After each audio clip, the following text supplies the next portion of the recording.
हरिश, देशैभर निर्वाचनको सरगर्मी बढेको छ।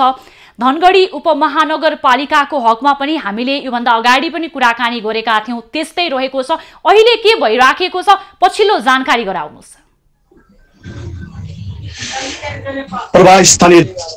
स्थानीय निर्वाचन विशेष प्रस्तुति फैसला जनप्रतिनिधिको इलेक्सन एक्सप्रेस ठाउँको ठाउँ खबर अद्यावधिक गर्ने क्रममा यति बेला हामी सुदूरपश्चिम प्रदेशको एकमात्र उपमहानगरपालिका धनगढी उपमहानगरपालिकाबाट हामी प्रत्यक्ष प्रसार मार्फत जोडिएका छौं।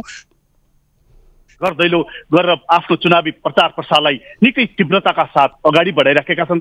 तपाईलाई जानकारी गराउनु पर्दा पर्वा यति बेला सुदूरपश्चिमको एकमात्र उपमहानगरपालिका धनगढी उपमहानगरपालिकामा गठबन्धन, त्यसैगरी स्वतन्त्र र त्यसैगरी नेकपा एमालेका कार्यकर्ता र तिनका प्रतिनिधिहरू, तिनका उम्मेदवारहरू बीच यति बेला चुनावी प्रचार प्रसारको रस्साकसी बढिरहेको छ। तपाईलाई भन्नुपर्दा एकातिर गठबन्धनका दलहरूले चुनावी प्रचार प्रसारलाई तीव्र पारेका छन् भने अर्कोतिर नेकपा एमालेले पनि आफ्नो चुनावी प्रचार प्रसारलाई घर दैलो अभियानलाई निकै तीव्रताका साथ लिएको छ। त्यस्तै स्वतन्त्र पदका उम्मेदवार गोपाल हमालले पनि निकै प्रचार प्रसार गरेर हिजोदेखि नै चुनावी अभियानमा दौडिरहेका छन्। खास गरी गठबन्धनको सकस पनि देखिएको थियो उम्मेदवारको छनौटकै क्रममा धनगढी उपमहानगरपालिकालाई हेर्ने हो भने, र स्वतन्त्र उम्मेदवार पनि निकै बलिया आएका छन्। उनको प्रचार प्रसार पनि थुप्रै भएको छ, उनको समर्थनमा पनि थुप्रै त्यहाँ व्यक्तिहरूले साथ दिइरहेका छन्। त्यसैगरी नेकपा एमालेले पनि टक्कर दिएको छ। यहाँले पनि भनिसक्नुभयो, तीनटै बीच रस्साकसी नै भएको छ। यसलाई समग्रमा हेर्ने हो भने यो निर्वाचनमा कसको पल्ला भारी होला, हामीले के आकलन गर्न सक्छौं र यहाँले पनि मतदाताको भावना बुझ्नुभयो होला, उनीहरूको भावना चाहिँ के छ? पर्वा पक्कै पनि जुन धनगढी उपमहानगरपालिका यसभन्दा अगाडि पनि कांग्रेसले निकै वर्चस्व कायम गर्दै आएको यो उपमहानगरपालिका हो। पछिल्लो पटक केही समय अगाडि भनौँ न नेकपा एमालेको पनि त्यत्तिकै भनौँ न बलियो पार्टीका रूपमा चिनिन्थ्यो। त्यस्तै गरी पछिल्लो पटक जुन निर्वाचनमा होमिएका स्वतन्त्र पदका उम्मेदवार गोपाल हमालले पनि आफूलाई निकै बलियो उम्मेदवारका रूपमा प्रस्तुत गरिरहेका छन्। यद्यपि अहिले यति बेला जुन बाहिर एउटा चर्चा परिचर्चा भने स्वतन्त्र उम्मेदवार गोपाल हमालको गाउँ गाउँमा प्रचार प्रसार र चर्चा भइरहेको छ। खास गरी कांग्रेसभित्रको एकातिर खिचलो, त्यसै गरी नेकपा एमाले पार्टी विभाजन भएर जुन समाजवादी दल भएको छ, एकीकृत समाजवादी पार्टीका रूपमा भएको छ, त्यसले गर्दाखेरि पनि अहिले ठ्याक्कै अब भन्नुपर्दा जस्तो बाहिर चर्चा भए अनुसार भन्नुपर्दा नेपाली कांग्रेस गठबन्धनका जुन 5 दलीय गठबन्धन छ यो पनि निकै बलियो रूपमा देखिन्छ। त्यस्तै जुन स्वतन्त्र पदका उम्मेदवार गोपाल हमालको जुन बाहिर जुन चर्चा भइराखेको छ उनी पनि एकदम बलियो रूपमा प्रस्तुत भइराखेका छन् र उनले आफ्नो चुनावी एजेन्डालाई पनि बलियो रूपमा प्रस्तुत गरिरहेका छन्। यद्यपि अहिले ठ्याक्कै यो दलले जित्न सक्छ भन्ने चाहिँ देखिँदैन, तर चर्चा परिचर्चा भए अनुसार यति बेला गठबन्धन र नेकपा एमाले र त्यसै गरी स्वतन्त्र पदका उम्मेदवार गोपाल हमाल बीच नै निकै प्रतिस्पर्धा हुने देखिएको छ। यति बेला हामी जुन ठाउँबाट तपाईलाई प्रत्यक्ष प्रसारण मार्फत जोडिराखेका छौं, यो नेपाली कांग्रेसको पार्टी कार्यालयको बाहिरबाट हामी तपाईलाई प्रत्यक्ष प्रसारण मार्फत जोडिराखेका छौं। यहाँ जुन 5 दलीय गठबन्धन छ उहाँहरूको अहिले प्रतिबद्धता पत्र सार्वजनिक गर्ने कार्यक्रम रहेको छ र यही अनुसार अहिले दलहरूले केही बेर पछि मात्रै यो प्रतिबद्धता पत्र सार्वजनिक गर्ने भनेको थियो। यद्यपि अहिले उम्मेदवारहरू भर्खरै मात्र पुगेपछि यो केही बेर ढिला भएको। यसपछि हामी छोटो खास गरी नेपाली कांग्रेसले यसलाई कसरी लिइराखेको छ, नेपाली कांग्रेसले यो चुनावी रणनीतिलाई कसरी अगाडि बढाइराखेको छ भन्ने विषयमा नेपाली कांग्रेसका जिल्लाका सचिव हुनुहुन्छ निरप सुनार हुनुहुन्छ, जो युवा नेता पनि का रूपमा पनि उहाँ चिनिनुहुन्छ। उहाँसँग हामी छोटो कुराकानी गर्न चाहन्छौँ, अलि यता दिनुहोस्। अहिले नेपाली कांग्रेसले प्रचार प्रसारलाई कसरी तीव्रता दिएको छ बताइदिनुहोस्। नेपाली कांग्रेस कैलालीले अहिले प्रचार प्रसारका लागि जुन संयुक्त गठबन्धन भएको छ कैलाली जिल्लाका 13 वटै पालिकामा, ती पालिकाहरूमा संयुक्त गठबन्धनका उम्मेदवारहरू प्रमुख पद र उपप्रमुख पदका उम्मेदवारहरू प्रत्येक वाडामा गएर प्रत्येक वाडामा संयुक्त रूपमा आयोजना गरिएका सभाहरूमा आफ्ना कुराहरू राख्ने, गठबन्धन गर्न पर्नेका कारणहरू राख्ने र हामी यो निर्वाचनबाट शान्ति, लोकतन्त्र र संहितालाई संस्थागत विकास गर्ने जुन तल्लो तहको हाम्रो संरचना छ स्थानीय तह, त्यो स्थानीय तहमा हामी एकताबद्ध भएर अगाडि बढ्ने र यो निर्वाचन जित्ने भन्ने मूल लक्ष्यका साथ हामी अगाडि बढ्यौँ। अनि अहिले चाहिँ जस्तो अहिले व्यापक चर्चाका रूपमा हुनुहुन्छ जस्तो स्वतन्त्र पदका उम्मेदवार गोपाल हमालदेखि यहाँको गठबन्धन तपाईँहरूको गठबन्धन पनि निकै डराएको छ अब भनौँ न भन्ने खालको एक खालको चर्चा परिचर्चा सुरु भएको छ हार्ने हो कि भन्ने एकातिर तपाईँहरूको पार्टीभित्र पनि त्यस्तो खालको देखिन्छ। यो के हो वास्तविक गठबन्धन जित्छ अथवा चाहिँ गठबन्धनको प्रतिस्पर्धा कोसँग हुन्छ यो बताइदिनुहोस्। तपाईँले भने जस्तो यहाँ गठबन्धनभन्दा बाहेक स्वतन्त्रको पनि यहाँ बढी सम्भावना छ जुन भन्ने कुरा यो पटक्कै पनि होइन। यो केही मिडियाहरूले केही साथीहरूले यो बोलेको कुरा मात्रै हो। विशेष गरी गठबन्धन दलको हिजोको स्थानीय तहको निर्वाचनमा यस धनगढी उपमहानगरपालिका हामीले 13वटा वडा जितेका थियौँ भने माओवादीले 5वटा वडा जितेको थियो, एमाले 2टा वडा जितेको थियो। हिजो हाम्रो उम्मेदवार नेपाली काङ्ग्रेसको मेयर पदका उम्मेदवारले 14,000 भन्दा बढी मत ल्याएर जित्नु भएको थियो भने माओवादीका उम्मेदवारले 10,000 भन्दा बढी मत ल्याएर दोस्रो हुनु भएको थियो। यो कुराले पनि के देखिन्छ भने 10,000 त्यो 14,000 गरेर 24,000 र प्लस सँगसँगै यो बीचमा नेपाल कम्युनिस्ट पार्टी माओवादीको पनि वडा तहदेखिको अधिवेशन भएको छ, काङ्ग्रेसको पनि वडा तह मात्र होइन टोल तहदेखिको अधिवेशन भएको छ। तपाईँ गठबन्धन भनिरहँदाखेरि तपाईँको अहिले भनौँ न गठबन्धन वडा तहसम्म चाहिँ देखिँदैन, त्यसले गर्दाखेरि गठबन्धन कतै कमजोर हो कि भन्ने खालको आकलन गरिएको छ। तपाईँको प्रतिस्पर्धा यति बेला कोसँग हुन्छ? वडा तहसम्म हाम्रो गठबन्धन नभए तापनि वडा तहका हरेक कार्यक्रममा गठबन्धन 5वटा छाप आफ्नो पार्टीलाई लगाउने र 2टा छाप एउटा नेपाली काङ्ग्रेसका उम्मेदवार मेयरका उम्मेदवार निरपौडलाई लगाउने, त्यसै गरी उपमेयरका उम्मेदवार नेपाल कम्युनिस्ट पार्टी माओवादी केन्द्रका शान्ति अधिकारलाई लगाउने कुराको हाम्रो बीचमा प्रतिस्पर्धाका रूपमा नेपाल कम्युनिस्ट पार्टी एमालेलाई हामीले देखेका छौँ। अहिले यहाँ के कार्यक्रम हुँदैछ घोषणा पत्र सार्वजनिक गर्ने भनिएको छ? गठबन्धन दल जो 5 दलीय गठबन्धन छ त्यो गठबन्धन दलका तर्फबाट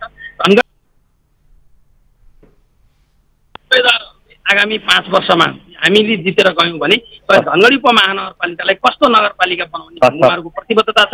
त्यो प्रतिबद्धता अहिले हामी सार्वजनिक गर्दैछौँ केही समय। प्रभाव उहाँ हुनुहुन्छ नेपाली कङ्ग्रेस।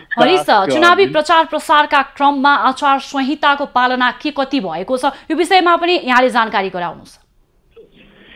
पक्कै पनि पर्वा यति बेला जुन दलहरूले चाहिँ नै भनौँ न चुनावी प्रचार प्रसारमा जुन कतै छिटपुट मात्रामा आचार संहिता पालना नगरेको देखिन्छ।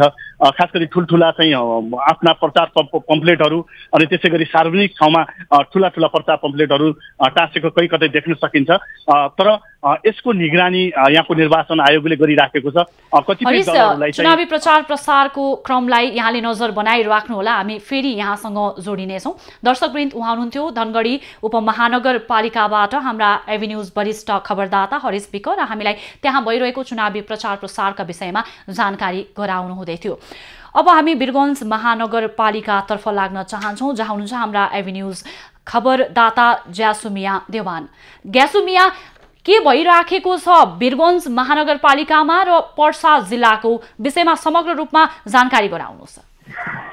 पर्वा वीरगञ्ज महानगरपालिकामा अहिले चुनावी माहौल एकदम तातिया छ। चुनावी प्रचार प्रसारमा यहाँ नेकपा एमाले नेपाली काङ्ग्रेस र जनता समाजवादी पार्टी यो 3टा पार्टी मुख्य पार्टीहरूको बीचमा प्रतिस्पर्धा अहिले वीरगञ्जमा व्यापक रूपमा देखिएको छ।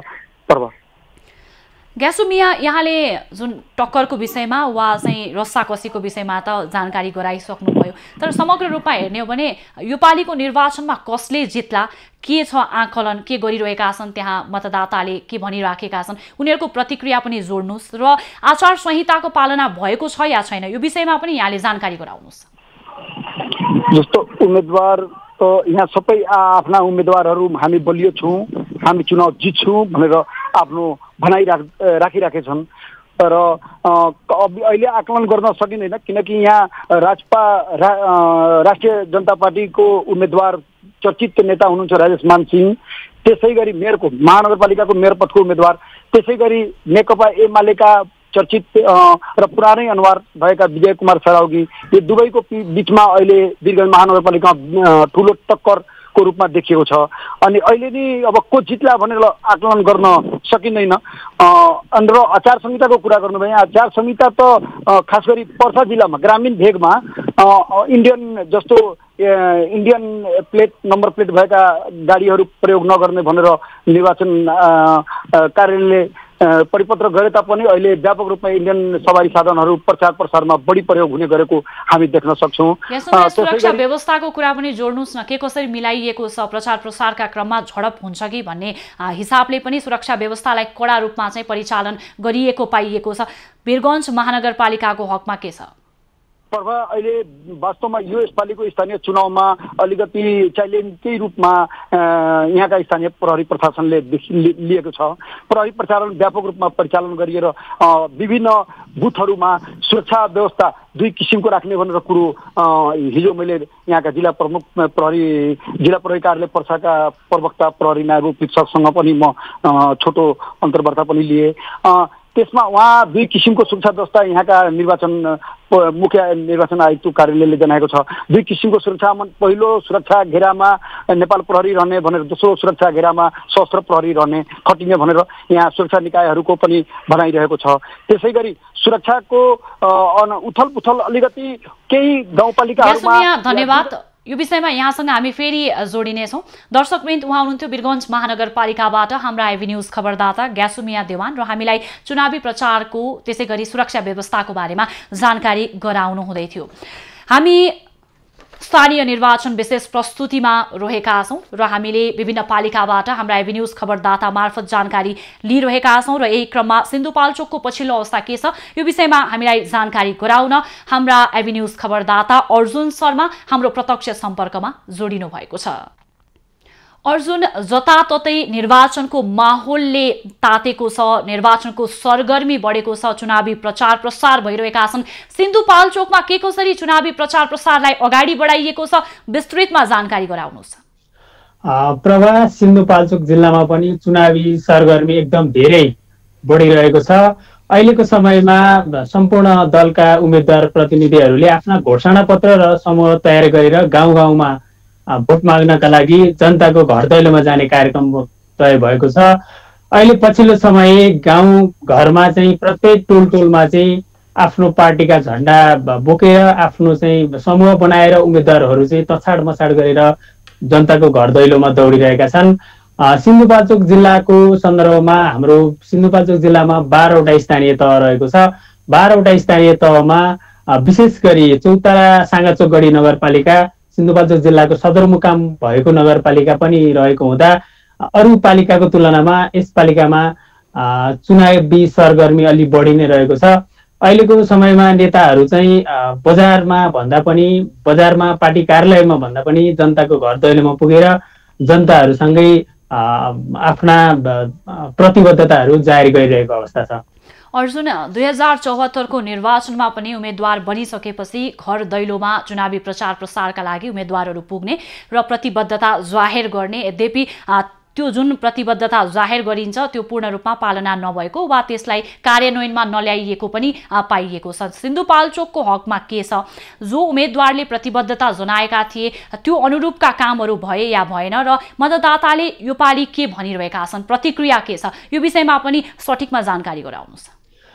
पक्कै पनि चुनावको समयमा चाहिँ उम्मेद्वारहरूले गरेको प्रतिबद्धताहरू सबै पुरा गर्न सक्ने अवस्था छैन र सिन्धुपाल्चोकको सन्दर्भमा पनि सबै पालिकाका प्रमुखहरूले पहिलाको स्थानीय तहको चुनावमा आफूले प्रतिबद्धता जनाएका कुराहरू पुरा गर्न सकिरहेका छैनन् र अहिले पनि उम्मेद्वारहरूले आफूले पुरा गर्न यसरी म यो चाहिँ गर्न सक्छु भनेर आफ्नो घोषणा पत्र बनाएर जनताको घर दैलोमा पुगेका छन् र जनताको चाहिँ आवाज सुन्दाखेरि चाहिँ के छ भने यी चाहिँ नेता कार्यकर्ताहरू चाहिँ चुनावको माहौलमा मात्रै हामीमाझ आइपुग्छन्, हामीलाई दुःख पर्दाखेरि चाहिँ हामीमाझ आइपुग्दैनन् भन्ने खालको गुनासो छ। म हिजो मात्रै हाम्रो 12 नगरपालिकाको 7 नम्बर वडा घुमथाङमा रहेको एउटा नागपुजी पहिरो प्रभावितलाई को ठाउँमा भेट्न पुगेको थिएँ। त्यहाँ चाहिँ अहिलेसम्म उम्मेद्वारहरू भोट माग्न आइपुग्नु भएको छैन। यदि आइपुग्नु भयो भने हामीलाई स्थायी बासको चाहिँ व्यवस्थापन गरेपछि मात्रै हामीले भोट दिने, त्यो चाहिँ प्रतिबद्धता गर्न लगाउने, कसमै खानुपर्ने अवस्था आएछ भने नेताहरूलाई त्यो गराउँछौँ भनेर चाहिँ उहाँहरूले भन्नुभएको छ। र समग्रमा सिन्धुपाल्चोक जिल्लामा गत सालको स्थानीय तहको चुनावमा पनि उम्मेद्वार बनेर अहिले पनि उम्मेद्वार बन्दै चाहिँ हाम्रो 2वटा पालिकाका प्रमुख उपप्रमुखहरू हुनुहुन्छ। उहाँहरूलाई चाहिँ अलि बढी चुनौती छ र पहिलाका घोषणा पत्रमा जनाएका प्रतिबद्धताहरू पुरा नगरिरहेको अवस्थामा अहिले पनि त्यही घोषणापत्र लिएर जाँदाखेरि जनताहरूले चाहिँ बढी प्रश्न गर्ने अवस्था रहेको छ। अर्जुन, यहाँले पनि बताउनुभयो प्रतिबद्धता जाहेर गरेपछि कतिपय ठाउँमा त्यो कार्यान्वयन नै भएको छैन। योभन्दा अगाडिको निर्वाचनलाई हेर्ने र अहिलेको जुन आउँदो निर्वाचनलाई हेर्ने हो भने अब कसको पल्ला भारी होला वा कसले जित्ला भन्ने आकलन गर्न सक्ने अवस्था अहिले नै भएको छ या छैन, यो विषयमा पनि जानकारी गराउनुहोस्। साँच्चै नै प्रभा सिन्धुपाल्चोक जिल्लामा गत 2074 सालको स्थानीय चुनावमा सिन्धुपाल्चोक जिल्लामा नेकपा एमाले बहुमतको चाहिँ जिल्ला समन्वय समिति पनि बनाएको थियो। 12वटा स्थानीय तह रहेको जिल्लामा 7वटा स्थानीय तह एमाले जितेको थियो। तर अहिलेको सन्दर्भमा हेर्ने हो भने त्यो त्यही परिणाम आउँछ भन्ने छैन, धेरै चाहिँ तलमाथि हुन सक्ने आकलन छ। सिन्धुपाल्चोक जिल्लाका सबै 12वटा पालिकाहरूमा नेकपा माओवादी केन्द्र र समाजवादी केन्द्रको संयुक्त गठबन्धन भएर चुनावी अभियानमा होमिएको छ। त्यसैगरी 2वटा पालिकामा कांग्रेस र माओवादीले गठबन्धन बनाएर चाहिँ अगाडि बढेको छ। त्यो हुँदाखेरि अहिले गठबन्धनको चाहिँ पल्ला भारी हुने अवस्था देख्न सकिन्छ र त्यसो भनिरहँदाखेरि सिन्धुपाल्चोक जिल्लामा एमाले कमजोर नै भएर एकदम कम सिटमा चाहिँ खुम्जिनुपर्छ कि भन्ने अवस्था पनि छैन। धन्यवाद अर्जुन, र यो विषयमा यहाँले नजर बनाइराख्नुहोला। हामी फेरि यहाँसँग यो विषयमा जोडिनेछौँ। हामीले हाम्रा एभी न्यूज खबरदाता अर्जुन शर्मासँग सिन्धुपाल्चोकबाट प्रत्यक्ष निर्वाचनको पछिल्लो अवस्थाको बारेमा जानकारी लियौँ र अब हामी फेरि रूपन्देहीतर्फ लाग्न चाहन्छौँ, जहाँ हुनुहुन्छ हाम्रा एभी न्यूज वरिष्ठ खबरदाता दामोदर खनाल।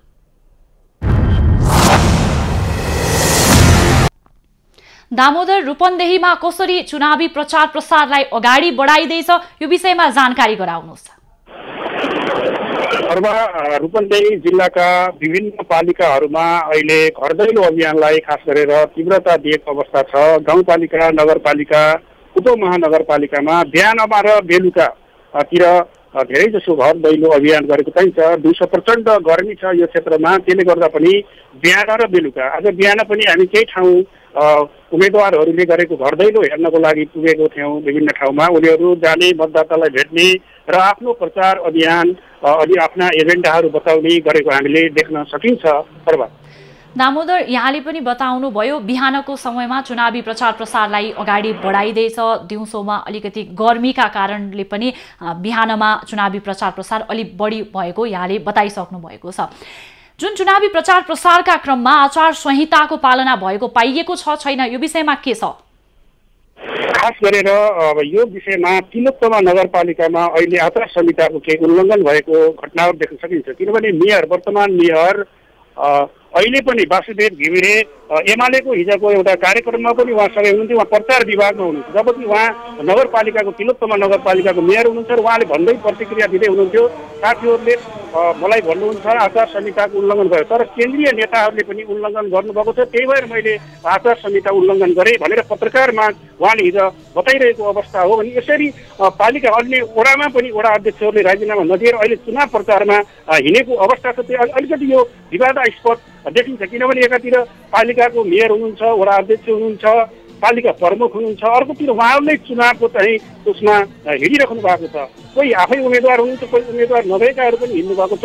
यसले गर्दा यसलाई अलिकति अब निर्वाचन आयोगले कसरी लिन्छ त्यो भोलिको विषय होला। तर यसरी यो चाहिँ एउटा पालिकामा पनि मेयर चाहिँ प्रचार समितिमा बसेर अब उहाँले त्यो बताउन मिल्छ कि मिल्दैन, यो कुराहरू चाहिँ जनतामा नेताहरूमा यो चर्चाको विषय बनेको छ।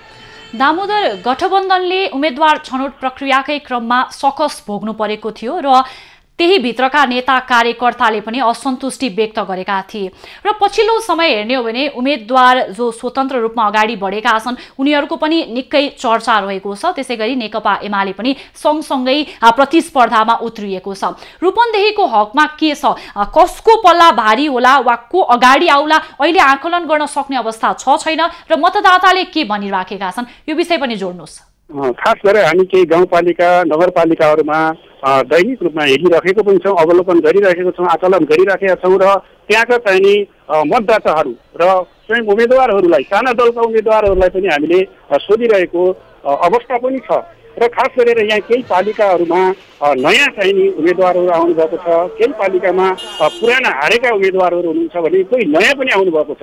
यसरी पुराना नउठेका चाहिँ नयाँ आएकोलाई चाहिँ पुरानोले काम गर्न सकेन, उहाँहरूले गरेका हिजोका प्रतिबद्धताहरू चाहिँ नि पुरा गर्न सक्नु भएन। पालिका भनेको सिंहदरबार गाउँमा आयो भन्दा भ्रष्टाचार गाउँमा आयो, कर बढ्यो, बेथिति बढ्यो, सुशासन हुन सकेन भन्ने कुराहरू चाहिँ त्यहाँ देखिन्छ भने अब नयाँले चाहिँ के छ भन्दा उहाँहरू त गइसक्नु भएको छैन, चुनाव जितेर यो गर्छु भन्नुभएको अवस्था छैन। उहाँहरूले नयाँ किसिमका एजेन्डा पुराना अरूले गर्न नसकेको अरूले नगरेको हामीले गर्छौँ भनेर दामोदर चुनावी प्रचार प्रसारको विषयमा यहाँले नजर बनाइराख्नुहोला, हामी फेरि यहाँसँग जोडिनेछौँ। दर्शकवृन्द, उहाँ हुनुहुन्थ्यो रूपन्देहीबाट हाम्रा एभिन्यूज वरिष्ठ खबरदाता दामोदर खनाल र हामीलाई रूपन्देहीको पछिल्लो अवस्थाको बारेमा जानकारी गराउनु हुँदै थियो। देशैभर निर्वाचनको सरगर्मी बढेको छ। हामी स्थानीय निर्वाचन विशेष प्रस्तुति फैसला जनप्रतिनिधिको इलेक्सन एक्सप्रेस ठाउँको ठाउँ प्रत्यक्ष खबर अध्यावधिकमा रहेका छौँ। यो क्रम अझै जारी छ, हामी सँगै रहनुहोला।